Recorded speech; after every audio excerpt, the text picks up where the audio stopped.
بالشتوية كلنا بنحب شاي الكرك والسحلب، ما بالكم لما يصيروا الوصفتين بوصفة واحدة. عن جد زاكي جربوا. ولنعمل شاي كرك حطي على الغاز كاسة مي و5 معالق كبار سكر، كبشة قرنفل وهيل حب وهيل مطحون وعود قرفة وقطعة زنجبيل، معلقتين كبار شاي ناعم أو خشن.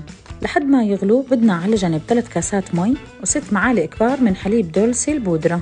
حليب بقري كامل الدسم محضر من أجود أنواع الحليب البقري الطبيعي وبناسب للاستخدام في الخبيز وصنع الحلويات واللبن واللبنة، والأحلى من هيك بأنه سريع الذوبان في المي الباردة والمي الساخنة.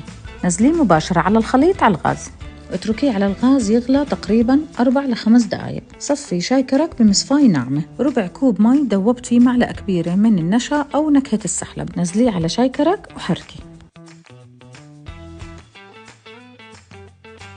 على فكرة شاي كرك على أصوله عبارة عن حليب وسكر وشاي وهيل، أما باقي المطيبات فهي حسب الذوق الشخصي.